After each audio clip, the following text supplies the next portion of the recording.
Melissa Organa, and this is I Am Your Father, Darth Kyle, and you're watching Tell That to Kanjiklub. Alright, so we're a weekly podcast that covers books, toys, and all the breaking news of our favorite saga, Star Wars. So getting to the news this week, The Force Awakens Blu-ray DVD will be coming out on April 5th. And we are really excited for that. Couldn't come soon enough, that's for sure. And the pre-order for that is on Amazon.com, so be sure to check it out and get your copy today. So also on February 21st on ABC, I don't have a time yet, but Harrison Ford will be unveiling all the details of Disney Parks Star Wars Land, all the attractions, and all the events that will be going on there. So I'm really looking forward to that. We're only a few hours away. We've kind of made a pact with the family that we're not going to go until it opens, but needs to hurry up and get here because I'm getting antsy and I'm ready to go. How about you? Yeah, we're ready to go. Also, Star Wars Episode 8, we still don't have a title yet, but they started filming in Croatia. So that's interesting. So possibly we're going to get a new planet. There's going to be new set locations. We don't know who's filming there or anything, but it's exciting. Might be getting another new planet. So that's pretty cool. Also with Episode 8, there's rumors going around that the Lighting and Sound Union in the UK is threatening to strike. They were hoping to reach an agreement this weekend, but if they don't, the release date for Episode 8 might be pushed back even further. We learned last week that it was pushed all the way back to December of 2017, so hopefully it doesn't turn into the 2018 release, because we need that movie. We need to watch it now, right? And then some Rogue One news. It's all but confirmed that Darth Vader is going to be in this movie.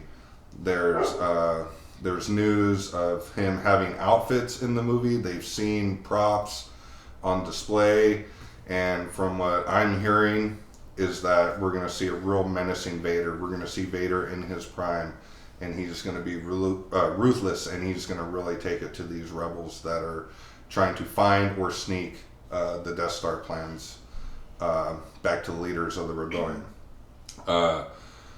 Side note with that, we found out that James Earl Jones is also going to be doing the voice.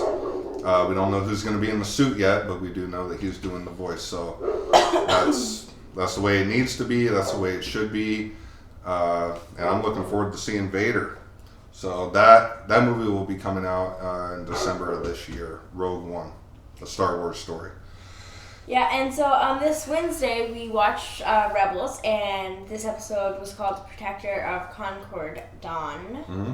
What did you think of that episode? It was really action-packed. There was a lot of explosions, gunfights, lightsaber play. It was just a really, really just detailed episode. Way better than last week's episode.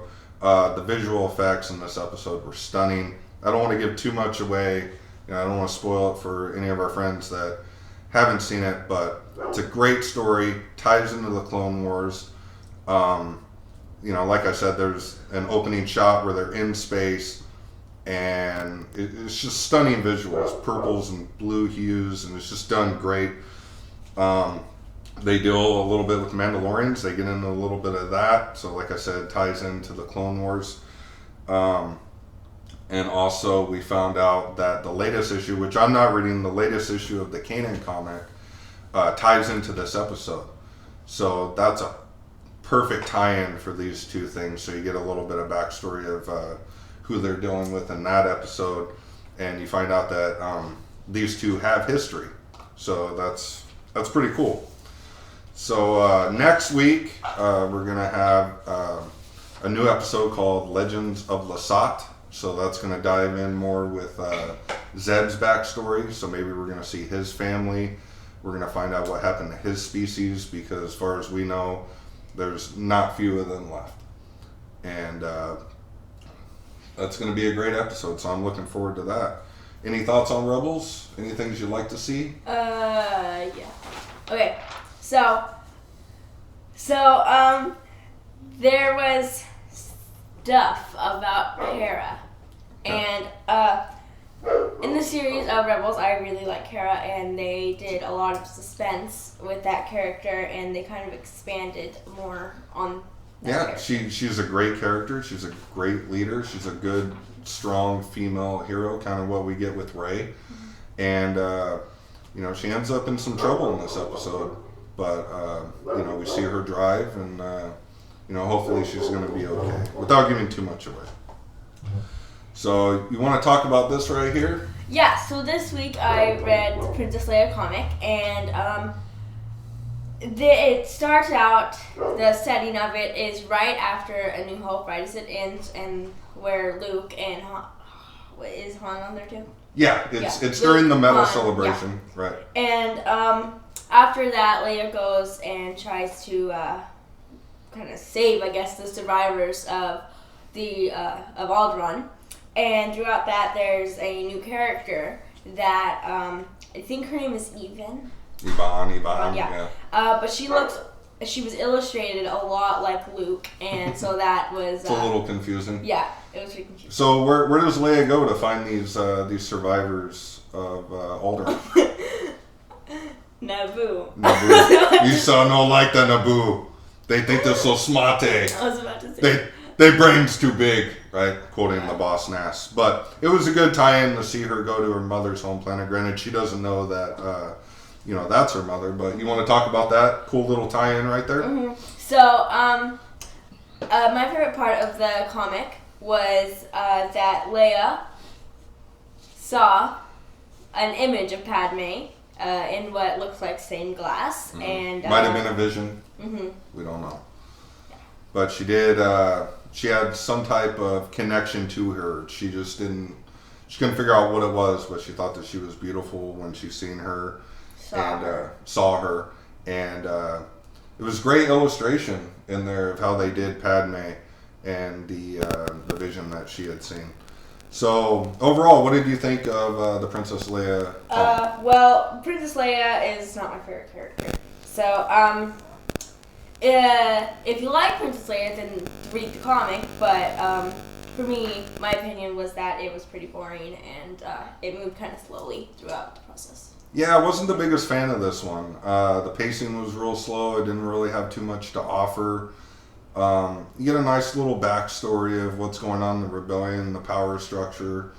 But overall, I think that it could have been done better. There could have been more meat to the story. But the writing itself is great. I thought that the visuals were great. The artwork is beautiful, and I think they did a good job of how they made Leia to be a really strong character, and that's what it's all about right now, is having these strong female characters. That's what Lucasfilm is doing, and they're not disappointing. They've given us Rey, they've given us Hera, they're giving us Leia in The Force Awakens. They're giving us this, so we have our fair share of strong female characters in the Star Wars universe right now. So, anyways, if you're a Leia fan, pick it up. You may enjoy it more than what we did, but we had to give it a shot. We wanted to read it and check it out. So, getting to the heart of our show today, we're going to talk about Supreme Leader Snoke. We're going to talk about our theories of who he is, maybe origins, what his end game is, and his agenda. Wait, I have a question. Yeah. What does origins mean? Where he comes from. Okay. So we can get in a little bit of that. So in the Force Awakens novel, you want to talk about that? You want to let the people know what happened there? So I read an article on BuzzFeed about apparently there was an extended conversation with Empire Snoke and Kylo Supreme Ren. Leader Snoke and Kylo Ren. And Kylo Ren about why the Empire fell. Mm-hmm. And Snoke says it's because of Darth Vader's compassion for Luke. Yeah. And if he didn't have that compassion, the Empire would still be a thing. Yeah, absolutely. I mean, from what we've heard, Supreme Leader Snoke has been around for a while. Mm-hmm. We find out that he was there for the start of the Empire and the fall of the Empire. We don't know how far Snoke goes back, but I'm guessing he's been around for a long while. And I don't know if his story fits into the prequel trilogy or anything.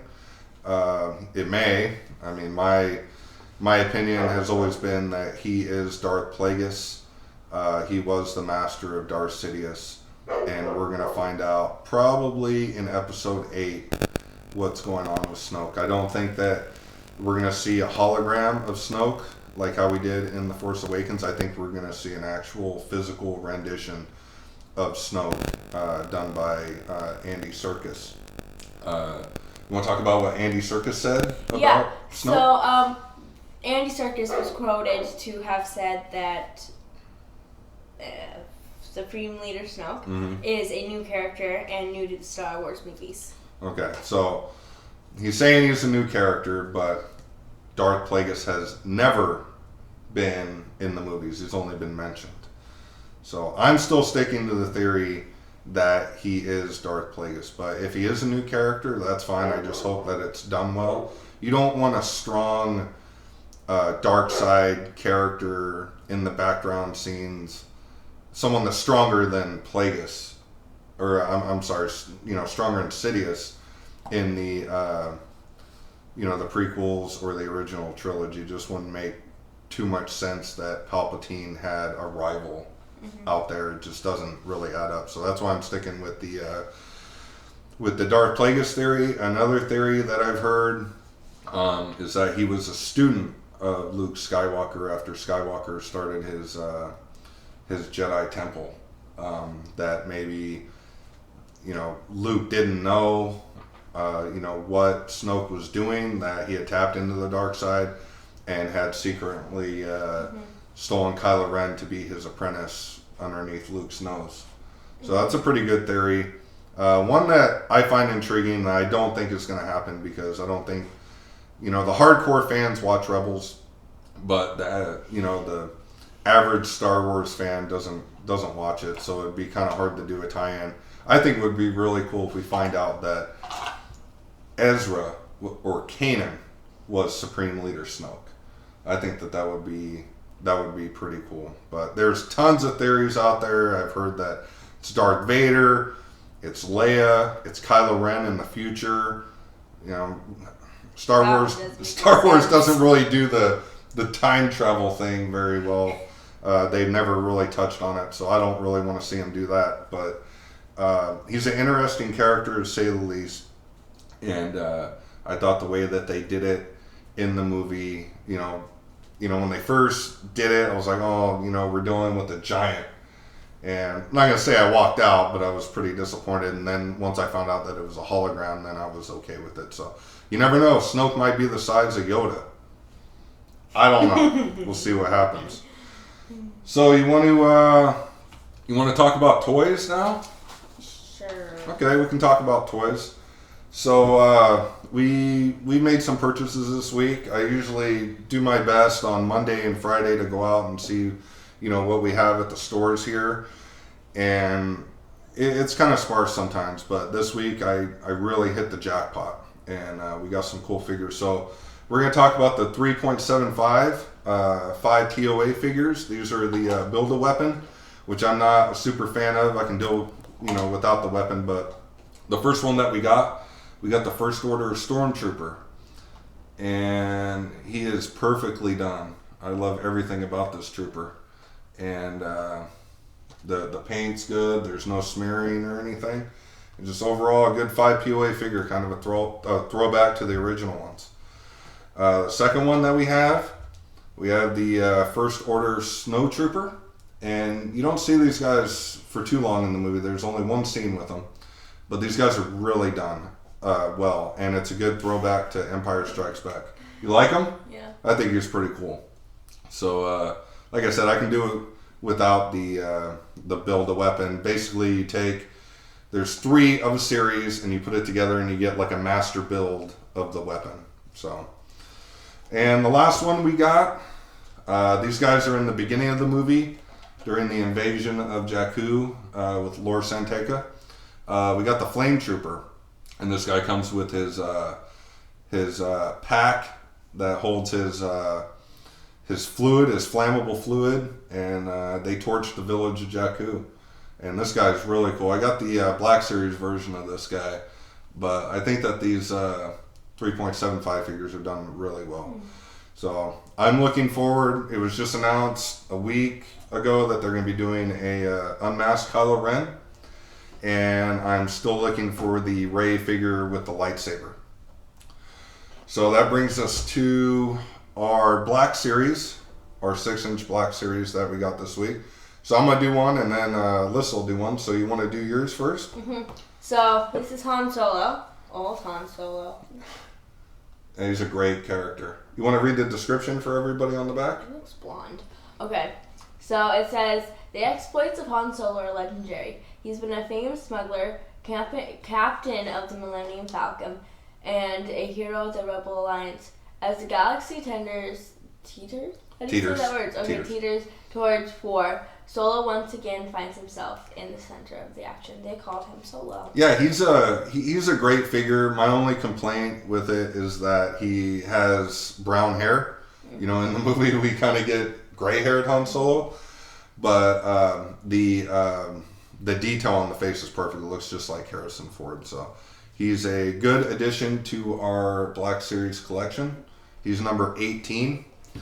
And then while I found him, I also found FN2187 Finn, and he is number 17.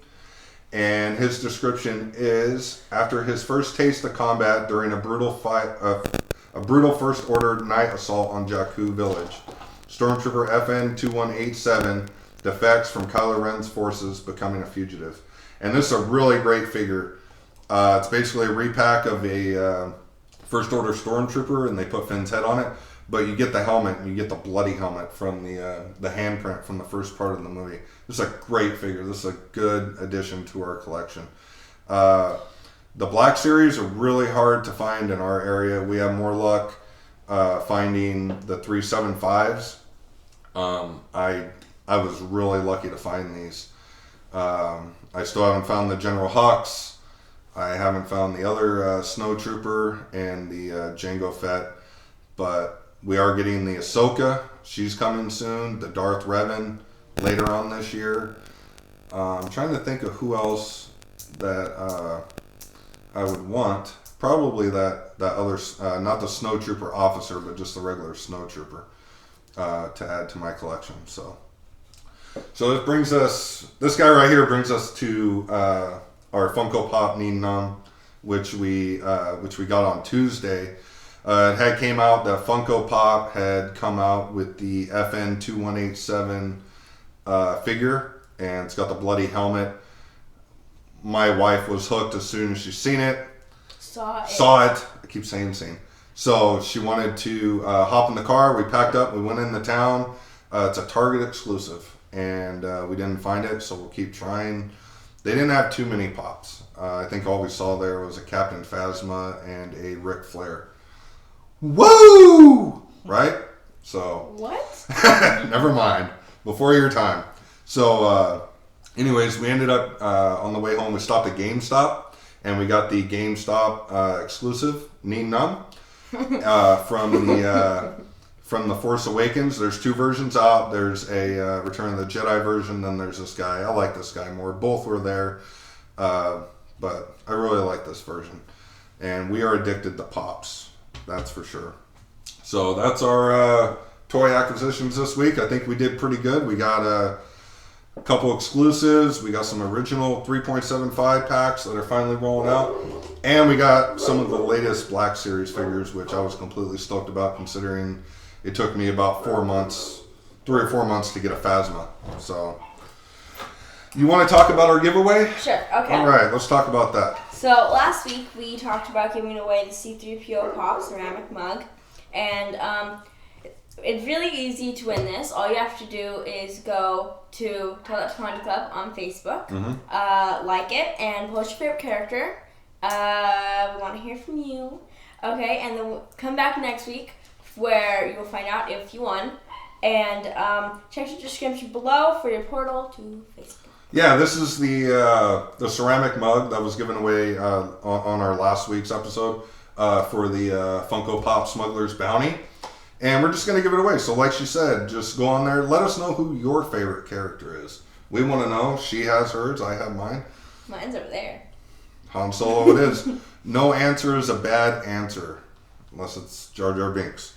But that's my opinion. But anyways, cool little giveaway. And we want to give this to you. So you do what you have to do. We'll have the description and everything for you guys. So thanks for joining us this week. Next week we'll be talking about the newest episode of Rebels. I think I'm going to do a couple toy reviews. And we'll be talking about all the breaking news. So be sure to like our page, subscribe, comment, talk to us. We're always open for feedback, and we'll get back to you as soon as we can. So we'll talk to you next week on Tell That to Kanjiklub.